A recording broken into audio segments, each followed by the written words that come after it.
Hello, everyone, and welcome to Grow With Us.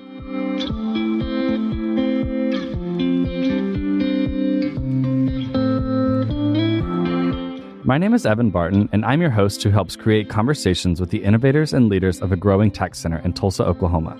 The Grow With Us podcast highlights in-Tulsa talent's work, bridging Tulsa talent with tech opportunities, and the revolutionary work around the city.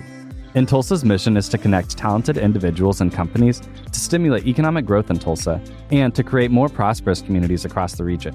Each episode, Grow With Us discusses the growth of opportunities, the growth of communities striving for change, or the tech and innovation that is changing the landscape of Tulsa. On this episode of Grow With Us, we are in conversation with Tobie, Culture and Community Conductor at the Fancy Hippie Group. We discuss Jasmine's work on the candidate preparation section of In-Tulsa's website titled Make Your Career Move, the importance of DEI in the corporate world, and the difference between assimilation and acclimation in the work environment. Jazzy, it's so good to have you on this episode of Grow With Us. I'm so happy to be here. I can't wait for what we're going to talk about. We have so many great things to discuss. You're truly one of my favorite people to talk to. Yeehaw! I love it. But Jazzy has been in my life for, oh my gosh, I am trying to think exactly when. Did you... A little sick, over 6 months. 6 months or so, May or so. Mm-hmm. We immediately had a connection when the rainbows aligned. Amen. Amen. But I'm really excited to introduce Jazzy and allow Jazzy to introduce herself to our Grow With Us audience and learn a little bit more about you. So go ahead and tell us your story in whatever way you feel comfortable, Jazzy. Okay, cool. So I like to tell my story as a mixture of happenstance and intentionality. I started out my life as a chef. As a kid, I knew I was going to grow up and have a restaurant. Thus, I got my culinary arts degree. But it wasn't enough money for me. So I decided to move forward with getting my bachelor's of science degree in hotel and restaurant administration. But it wasn't enough me time for me. So then I moved on to work in the industry, struggle. I worked for Job Corps for a little bit. Okay. And learned that corporate America was not enough identity for me. As a Black, Latina, queer, adopted, neurodivergent person, I had too many identities that I wanted to express. And being in corporate America, corporate offices, generally the world headquarters of the places that I worked, it wasn't enough opportunity for me to identify myself. And when I did identify myself, there wasn't enough community, enough belonging for myself. Thus, I was an unhappy Jazzy. So boom, I quit and I moved back to Tulsa. So now we have the community and culture building that I love to do. I'm working with in Tulsa, and I'm also working with the Restorative Justice Institute of Oklahoma, focused on restorative justice and how we can use that as a counteract for actual, like the regular justice system, the criminal justice system. And I'm really happy. I love the way you frame that. That's a really helpful framing device to kind of think about. I had this thing in my life and there was something lacking. And what was it? And I'm going to go find it. And just because you abandon one path doesn't mean you're going to find everything that you were missing from the other path in the new one. And the cool thing about it is all of my culinary arts skills from being a restaurant manager and being a chef, they make me even better at working with corporate America, being a multitasker, because I was a mom the entire time and a student for the majority of the time. Yeah. But when I got into corporate America, so many people were like, I remember working in restaurants and I know what skills you come to the table with. Yeah. And thus I climbed the corporate ladder a little quicker than some. And yeah, it's no joke, the restaurant world. Like I had a brief stint bartending. And yeah, it kind of proved a little bit like what you said, like the ability to multitask, the ability to handle customers that were going to have a complaint, like stakeholder management is something like a word I've been learning the past couple of weeks. Perfect example. Learning about it. No, I really appreciate you telling your story in that way. And I'm so curious about your restorative justice work too. Yeah. I would love to talk more about that. It kind of sounds like one part of your story that really catalyzed a big change for you was moving back to Tulsa. Woo. So kind of tell us a little bit about your relationship with Tulsa and how it's changed. So I came up with this great depiction. For those that know me, they know that I love mismatching. And so I describe my relationship with Tulsa as a little polka dotted and a little leopard striped. Mm. When I was growing up, I couldn't understand why I was here. I actually moved away more than 10 years ago and wanted nothing to do with Tulsa. I used to tell people, I will not move back to Tulsa unless I am the queen of the universe. And what happened was, after my last corporate America role, being the global DEI leader for a private corporation, I was burnt. And I said, I need to go home and get refilled. Yeah. And so now I was able to come back to my son, my mom, my sister, my other few family members. I'm a very small family. I'm thankful to be reunited and back in a community that is accepting of my queerness, accepting of my experiences, accepting of my color blocking, my pattern blocking, and literally all the things that I come to the table with. Yeah. Tulsa, it still has a lot of hurdles, still has a lot of opportunities, but I am thankful to be in the community space, helping to connect people to opportunities and to each other, and really trying to make this place a better place. Yeah. I so noticed like that. I would say like the impact of expressing your identity and not just one way. And I would say, and I hope you can share the sentiment with me as coworkers that in Tulsa, but like we work at a place that allows us to do that in a meaningful way, not just That's right. one version of it. One time we had like a little queer barbecue where we were all in someone's backyard talking about Drag Race, talking about like, and the fact that you can have that camaraderie and that community with folks that you work with on a daily basis, like it kind of just, it makes the work more impactful when you're able to. It's such a positive thing to come to work and not be afraid of microaggressions and of too many questions about who and why you present the way you do. Yeah. We do a really good job in Tulsa of focusing on the work and trying to make sure that that is at the center of what we do. Yeah. We have a lot of great relationships too, but we do focus on the work. Yeah. And I think that I love that we're able to do that in our work, but also see that in other communities outside of work too, because there are spaces where, you know, we're a town in the South, the Southern Plains. We're in Oklahoma. Still debatable, but yeah. Exactly. Well, you could name it anything, but we are in a place where a lot of people that are on these coastal cities would not ever think that they're accepting places for our identities. And I love that I am in a town and in a work environment and in a community of folks where I can confidently say that I've never been microaggressed against, I guess in recent history. Okay. I was going to say, I'm not going to say that. Yeah, I would say maybe like the past year or two, but we were also inside for a lot of that. The strides that I've seen have been really positive, and I love that. I love that you noticed that about Tulsa when you were able to come back. So that's awesome. Yeah, I may not ever be like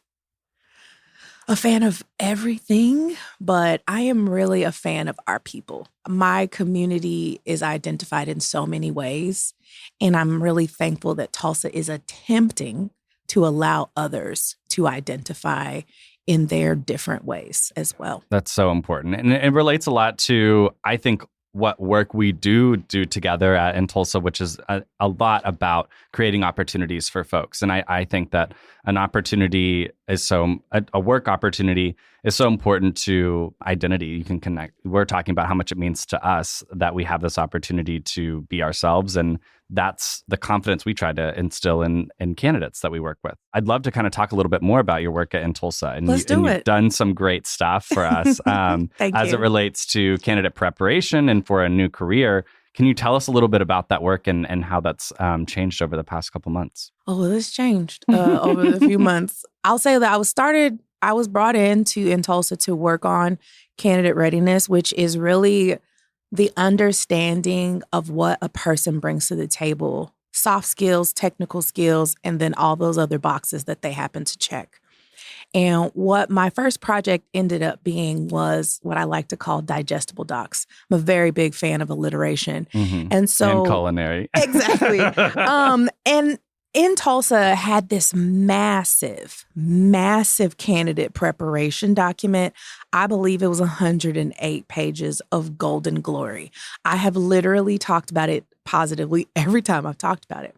But no candidate is going to look at any part of 108 pages, No. even being PowerPoint. And so my first thought was, how can we make this more palatable? How can we make this more usable for the candidate?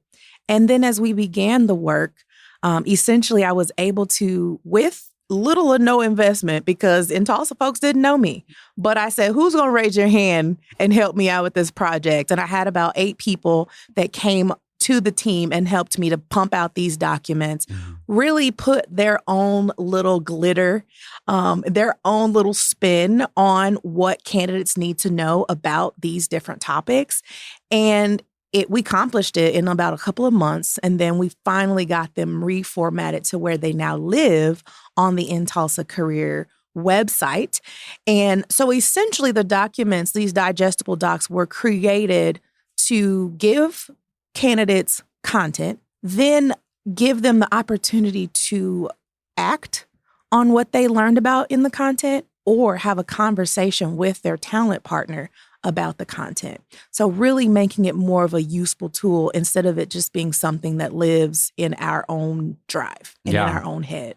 Yeah, and I want to highlight what those content areas are, because I do think that they really are kind of end to end what all you need to be ready for when you're looking for a new job and for a new opportunity, which, with a lot of recent current events, like this is a place that a lot of people are finding themselves in right now with big tech layoffs and as well as just the job market being really tight. But those those topics for the content were resumes and an ATS, which is an applicant tracking system, your LinkedIn profile, what is your personal brand, engaging with companies, an elevator pitch before the interview, during the interview, asking interview questions, virtual interviewing, and after the interview. So yeah, all of these really are end to end. I mean, it's taking you all the way through the interview process, how to do it virtually, how to do it in person, because obviously that is an element of a lot of the new way to find a job in a lot of hiring processes. And it's one of those things, it's like a small win for our organization. But unfortunately, our population is growing more and more okay with not talking or touching people. Yeah. And so with these documents, a candidate can get something and make action without ever talking to a person. Mm-hmm. Some of those documents have articles already embedded in them so that you can go ahead and get even more deep dive into that without talking to a talent partner. Yes. And it's something that we really need to be mindful of as we continue to help people with their careers, because they are little to less interested in physically talking to a person. They would much rather text or look it up on the internet themselves and go on about their day. Yeah. That's an opportunity for us too. Yeah, I that's such an interesting point, because I think subconsciously I might have also fallen into that in some things. There are certain things that I'm like, I need to talk to someone about this, But that job application process and looking for a new job does seem like one that's so intensely personal that you might not know if anybody will ever relate or have your exact career path and how do you apply those things. So the opportunity to engage both ways is super important. Absolutely. So another element of what you do in your professional life is a lot of amazing work in the DEI space, which for our Grow With Us listeners, if you're unfamiliar, stands for diversity, equity, and inclusion. And so I really love to talk to you, Jazzy, about what does the journey of a company's DEI or culture look like, or how do you help a company develop an effective DEI and culture strategy? I think it's something we can have a really great conversation about. Absolutely. So this is one of those things that, again, like I talked about it with my story, happenstance versus intentional. I never set out to be a DEI leader. I actually was kind of adverse to it, but I just so happened to be one of those shiny brown people that worked at a largely white company. Mm-hmm. And I got in good with someone that realized I had a great skill for talking to people that I don't know. Yeah. And thus, I became the DEI champion. My first large company was Hertz. And at that company, we started our DEI work with a simple facilitation focused on implicit bias. Mm-hmm. And from there, we ended up canceling the program because the corporation didn't quite believe in the method that it was being delivered. Thus, people were without information, but still hungry for information. Yeah. And fortunately, they still knew how to reach out to me. And so even though it wasn't my job at Hertz, it was still my job. And I was still able to travel the country helping facilitate this. And over the years, I grew more in this work by doing my own research. I'm known for saying, give it a good Google. Mm-hmm. Then I did a couple of certifications. I really read a lot of books, and I realized how it related to my actual corporate work of engagement. Yeah. Diversity and inclusion is so close to the art of engaging employees that I had to dive into it. And it was actually using engagement was how I was able to kind of hide that I was doing DEI work at Hertz and other companies because there wasn't an appetite for it. And so I just finished my most recent certification, and this one's my last one. I'm really You're done. I'm really done. So it's with the Society for Diversity, and it is a certified diversity professional, and it is an amazing program. The test was very hard. I bet, yeah. I am thankful for the several study sessions that they offered, but it really helped to reignite my passion for helping companies on their DEI journey.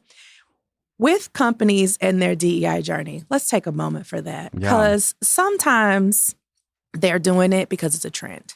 Yep. And I'm cool with that.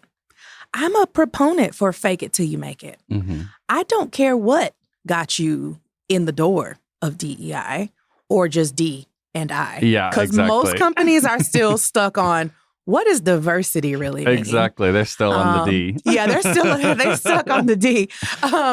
And so when I start working with a company, when I was in corporate America, it became my job. My last couple of positions were specifically DEI. And so I first look at what is the company's size and try to understand what are their overall goals as a company. Mm-hmm. With my last company, it had 4 different industries that it was in: manufacturing, engineering, science, and pet food. Oh, wow. A gamut. So you're going to be dealing with a different type of customer every single day. Yeah. They're also dealing with different type of suppliers every day. So what I've always advised companies to do is take it easy. Take it slow. Yeah. There's nothing wrong with figuring out one initiative and literally pondering on it, because everything you see in the articles and the newspapers is not going to work for you. Yeah. Clearly, it ain't working for some of these companies because they having to let go of their people. Yeah. So don't always try everything that you see. Yeah. Then I try to get them to find their own voice. Being in this work, I am also a communicator. So I write a lot of the communications that come from the executive level. My previous company, I was the exclusive communicator for the CEO, for the COO, and for the CHRO. So you have to really think about what is your voice and what's the message you're trying to get. Yeah. Some companies really try to, unfortunately, go the performative route, where they're like, oh, well, what's Target doing? Okay, Target did this, so let me do that too. Yeah. Target's a whole nother beast. Target been operating in this pathway for a long time. Yeah. DEI is not an initiative that can come along and go overnight. It may not be, your employee base may not be interested in all the glamour. You know, a lot of companies don't need to make everything so in your face. Employees just want to be heard. Yeah. And so I really try to understand the company and the employees and the executives before delivering anything. And I always go with, now we've heard the sandwich approach when it comes to feedback. That's a piece of poo. Don't do that. But when it comes to DEI, the sandwich approach works. Okay. The bottom layer is your employees, your individual contributors. What are you doing for your individual contributors? The top layer is your executives. What are you doing at the executive level? What are the tactics, the strategy that you're utilizing? And then the most important layer is your middle level of managers, directors, and supervisors. Yeah. Because they are the ones that are actually driving. They know enough about the bottom layer and the top layer to really believe and make things happen. Yeah. And so I believe in the sandwich method when it comes to delivering a DEI strategy.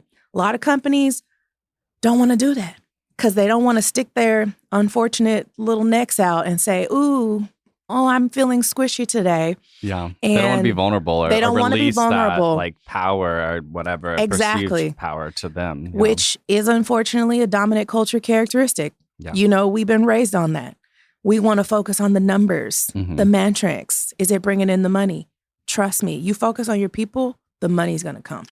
Attention web developers. Techlahoma is proud to present the 200 OK Tulsa Web Developer Conference on May 12th at the Holberton School, Tulsa, the must-attend event of the year for anyone in the field. This one-day conference features informative talks from leading experts in web development, design, and user experience.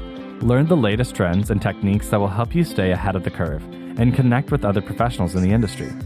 The conference is perfect for developers at any level, whether you're just starting out or have years of experience. You'll gain valuable insights that you can immediately apply to your work and career. And best of all, you'll be part of a vibrant community of developers who share your passion for web development. Don't wait. Register now at 200ok.us. That's 200ok.us. And join Techlahoma on May 12th at Holberton School, Tulsa for an unforgettable day of learning and networking. We'll see you there. Yeah, I love that we ended like kind of on that note with this conversation, because it really is like the backbone of a lot of DEI strategy that I've heard of over the past couple of years, which I think is really interesting. Just thinking about when I approached the job market, DEI it felt like a larger conversation and was on trend too. But if I had entered the job market maybe 10 years ago, maybe 15 years ago, they might have said diversity.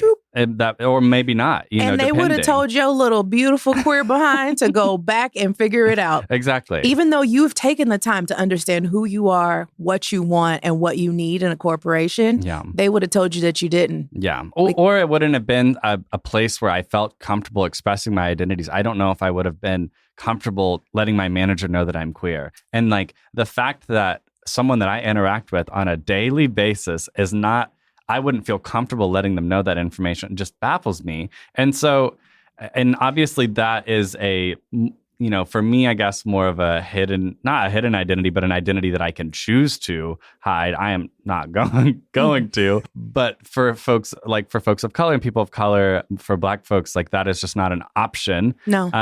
And by any means. And I think where dominant culture was for a while, and this is just a gross generalization, but it just felt like companies, when they heard diversity, they just meant that they needed to hit a quota, the number type of thing for how many people of color they have, how many women they have. Yep. And I think we've advanced a lot more, especially in conversations that, in Tulsa has had about DEI and other companies that we've kind of helped get their strategy started. It has expanded way beyond just numbers and diversity of physical appearance. Correct. I call it visible diversity. Yes. Every time in a well, not every time because I'm tired. So I don't always educate folks, but people are generally talking about visible diversity. Yeah. Can you see someone's color? Can you see someone's neurodivergence? Can you see their spectrum on the homosexual scale? Can you see their gender identity? If those are not visible, then they're not really interested. Yeah. Just to be clear with you, I didn't come out at work until 2020. Wow. Right before COVID. All of my coworkers at the corporation I work at had no idea that I was an equal opportunity employer. Wow. And the first time that I actively came and said anything was 2020. Before I left my previous, and then when I joined the last one, I officially came out. I was like, listen, y'all gonna get all these points. Y'all gonna get all these points. This is a weird example, but I feel like the reason that you might have done that is because it could potentially be dangerous, especially for your job security. I know that maybe not for a fact, I have seen that women who are able to get pregnant also like hide that for a really long time out of fear. Yep. And so it's like, imagine that you're hiding like something that is so natural to you, a human trait that belongs to you, and that is all of those things.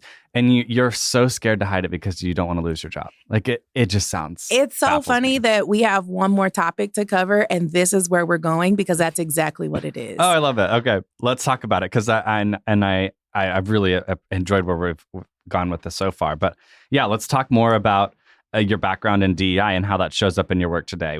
One of the topics that I know you're passionate about is the notion of assimilation versus acclimation in the work environment. How do you discuss this with your executives at the top? Everyone in the sandwich, how do you discuss this with the leaders? Let the record show that I took a deep breath and rolled my eyes because listen, when you say that I am passionate about this topic, it actually gets me going more than like talking about race. When it comes to needing to talk about race in the workplace, I usually bring in a third party. But when it comes to assimilation versus acclimation, so I'm going to read a little bit from my notes because I want it to be clear on defining these words. Yeah. So assimilation, it's where the marginalized population is meant to mimic, resemble, or embody society norms or majority culture, whether it be fully or partially. So really shooting for a more homogenous zone than a diverse society. Not so great. Not so great. Acclimation. And I found some really great tools about acclimation. So anyone listening, go to eddy.com, EDDY.com. They are an HR encyclopedia site, and they have all kinds of tips on acclimating. Love it. Acclimating is more focused on the individual, not the group that they quote unquote may fit in or the box that they may check. Making sure that their knowledge and that their environment leads them to a place of safety.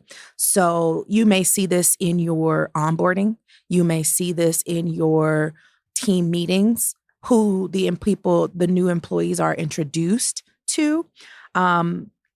It's what does an employee need to be successful, not what has historically been successful or what is the one right way. Because as I've already stated, the one right way is a U.S. dominant culture characteristic. And in some presentations, you'll hear me say white culture, dominant culture characteristics. Yeah. But we try not to trigger everybody, right? So this topic is so important to me because a lot of leaders and even a lot of recruiters, a lot of HR folks focus on assimilation versus acclimation. Great example. I was talking to a Tulsa leader and totally love it. Totally, they're down to get people jobs. But where they messed up was telling me that they really try to get the people in their market to assimilate. And people will use that word as and they use positive. That word as positive, not knowing who they was talking to. Yeah. I said, my sister, let me tell you something. Assimilate is a long curse word. Yeah. When you are telling someone they have to assimilate, you are telling them to release all things of themselves. So when they come in contact with people like me or other people that may be helping them get jobs, specifically in this small Tulsa market, they are confused and thus they give up. Because why? What does it matter? If one person that is presenting as you tell them that this is the only way, and then my little colorful leopard print wearing come in here and tell them, be you, show up as you, but understand how your brand fits into the brand that you're going to represent, that's too confusing. It's two completely different notions, honestly. And I told them, they brought up experiences like when people are going to interviews telling them what to wear. I don't do that. Because unless you're wearing a uniform for that job, you should be able to wear what your heart desires. Yeah. There are parameters, there are dress codes, but you can still find yourself in that space. Yes. And so I gave them a little culture speech about assimilation versus acclimation. And I said, instead, help someone find their way into that space. And because of the population that we serve in Tulsa, we own this. Yeah. In Tulsa has a great impact, a great influence on the companies that are coming here. Build in Tulsa has a great influence. All of these organizations have all this influence. We should be talking to these companies and saying, here are the standards. Yeah. Here's what we're doing. Now, our people coming to you, you get yourself ready because assimilation is not healthy. No. Stripping away any part of someone's identity inhibits their innovation, which inhibits their productivity. And the purpose of inclusion is to maximize someone's contribution and their productivity. Ooh, mic drop. Honestly, it's so good. I have so many things to say about this because you're sharing your passion with me and it's lighting me up. Let's go. Yeah, because I mean, just from my experience, just dissecting the definitions first off, assimilation is what, I'm a Native American Studies major and I'm an indigenous person myself. Like you said, it is a long cuss word. Like you do not want to assimilate. You don't want to assimilate for just because someone told you to. Like if you have a choice to assimilate or not assimilate, you're going to choose not to because historically there were societies and groups of people that did not have the choice whether or not to assimilate. It will tear down your mental health. Exactly. And we can't be in one breath talking about company wellness, talking about self-care, but then also telling you can't paint your fingernails. Yeah. Because you happen to be male. Yeah. What? No, it makes literally no sense. And so on the other hand, like acclimation, like I love the definition that you gave for that too. And the examples, like the example of, I think you said it like this, but, who they get introduced to in the company, who they know is like, and therefore, I guess, what other identities do they see represented in those people? That's just so, I hate to sound like boiling it down. It's so important. It's so important. And it's really not that difficult if you get to know people, you will get to tap into those pieces. My master's is in psychology. So you get to tap into those pieces that allow you to have maximum innovation. Yeah. And bringing someone's psychological safety into the zone through acclimation instead of assimilation is way more impactful. I'll tell you this. You ask me to strip away any part of my identity, I'm done for the day. Yeah. Like I don't know how to go back to work. And if you're thinking about that in man hours, you're thinking about how much it costs to have me working for you, but I'm actually not producing for 8 hours because you've come against my identities. Yeah. That's not healthy. The safety part is that I love that word and that framing device because it is so important. I mean, there's like, that's what was relating truly to the whole analogy with the pregnant woman and for job security as a concept. But it's your psychological safety in so many ways. I mean, if you don't feel comfortable going to work, then you're either going to A, leave that job, or B, you're going to go to that job and not do the hardest work that you can do because they don't deserve it. That's called disengaged. Employees that come to work that don't really work. Yeah. There's a lovely book that I read when I first started my studies. It was called I Quit but Forgot to Tell You. Quiet quitting. It's a great book that is way more prevalent now. Yeah. No, it's this conversation's so good because I just really do find I wonder, I'm sure there's studies in psychology about it and everything, but just looking at the generational divide between this two and because I don't know, a lot of people like to group me in with Gen Z and I'm sure people will say that that's for true and whatever, but I don't really think that I am Gen Z. I don't know. I'm in that weird cuspy whatever. But I would like to imagine a world and a workplace and a work environment going forward that is going to have all of the things that I have had.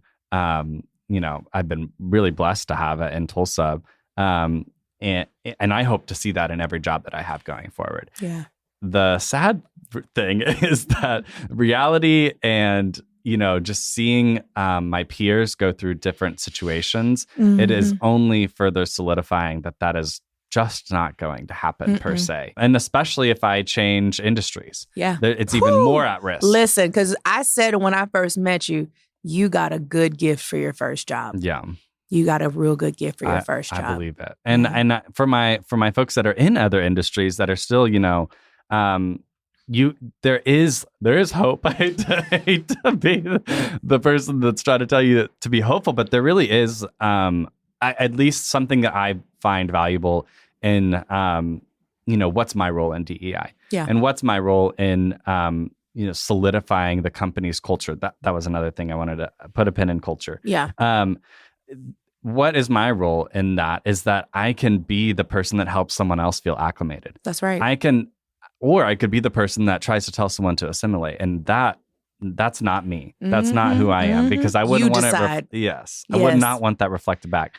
But going back to culture, I think that a lot of people confuse, and maybe this is a corporate America like concept, but a lot of people want people to assimilate to the culture. And when, especially folks in hiring, some people will get passed on in a hiring process because we don't see the way that you fit in our culture. You're not a cultural fit, which before I even finished my studies and my research, I knew that was undercover discrimination. Yep.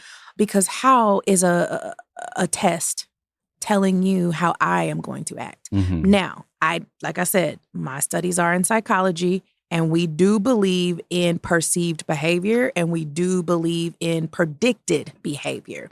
However, those have to come with a grain of salt.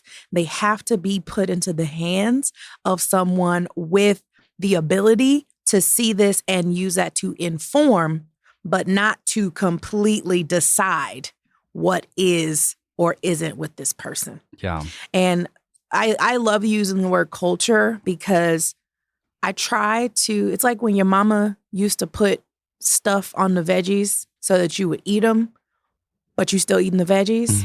I do that with my DEI work. Yeah. So I try and find words that are commonly acceptable, societal norms, and then throw some DEI in it. Yeah. So instead of talking about DEI, I usually talk about developing your company's culture, because that is a word that our CEOs and executives accept and they understand for some crazy reason. Yeah. And the same thing with engagement and inclusion. One of the workshops that I do is engagement versus inclusion. And when you look at the factors that determine an engaged workforce and the factors that include that display is inclusion present, 5 out of the 7 are the exact same. Yeah. So it's like those are things that I try to do to make it more, and DEI hates this word, palatable. Palatable, yeah. But we try to make it more palatable so that we can get some unity and actually get some growth happening. Yeah, because I think DEI hates the word palatable, and I'm just going to say it, because that creates the assumption that the culture was racist or the culture of the company was, misogynistic and not inclusive. And you don't want to be labeled as any of those things. So it's just... Yeah, you do not want to trigger the white fragility, which is a great book if anyone has not read it. Woo, White Fragility blessed my little multiracial heart. The last 5 chapters of that book, or at least the last 3 chapters of that book, she really gets into it. Yeah. And it's written by a white woman, but a white woman that has committed her facilitation career to culture building, and to diversity and inclusion work. And man, it's a good book. Yeah, it sounds awesome. It is. Jazzy, I've really enjoyed this conversation. I don't know if you could tell. No, I'm like, we could sit here and these are the conversations we need to be having. Yeah, no, it's so important. I hope that anyone listening to this gets, interested, excited, curious. These are the words that are, and the feelings that I want to inspire from this conversation, because I don't think that there's a perfect way to do it. I think that the whole point of this work, like you said, is to not do too much at once type of thing.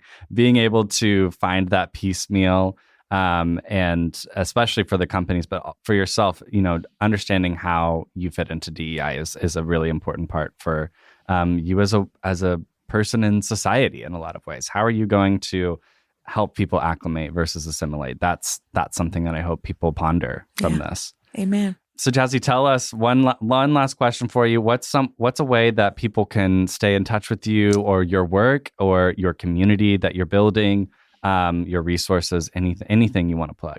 So plugging is happening. I am available on Instagram at sweet_T_quests. I am available also on LinkedIn by using my current my government name is a lot longer, but my name on LinkedIn is Jasmine Tobie. My actual name is Jasmine Marie Louis Bivar Tobie. Okay. And I am working on a secret project, and it is a secret society, and it will be all about this kind of work. Oh, I love But it. essentially, participants get the opportunity to come in. They all have to sign an NDA. And what happens stays in the room. Oh. Yeah. It's great stuff. I love a secret society. Oh, and I'm so excited. I forgot to say I'm speaking at OKHR. It's amazing. In April. Super happy about that. And I got 3 other speaking engagements this year, but that one I'm like super pressed about. That's so exciting. We'll make sure to coordinate that and put it in the show notes and stuff. Cool. That's so exciting. Thank you. Jazzy, thank you so much. I really appreciate it. Thank you for inviting me and continually pestering me to sign up. Hey, it worked. It did. Thank you so much for being on this episode of Grow With Us. For our listeners of Grow With Us looking for new opportunities, please join our talent network to stay in touch with our featured jobs and opportunities in Tulsa. You can visit our website, talent.intulsa.com. That's talent.intulsa.com. By joining our talent network, you will get access to our newsletter where you can stay up to date with our latest career advice, featured opportunities with Tulsa partner companies, and our placement success stories. Be sure to subscribe on Apple Podcasts and Spotify to be notified when more episodes of Grow With Us are released. Let us know what you think about how we're doing by rating and reviewing. Huge thank you to our editors at Rant9 Production and Jesse Ulrich. This has been Grow With Us.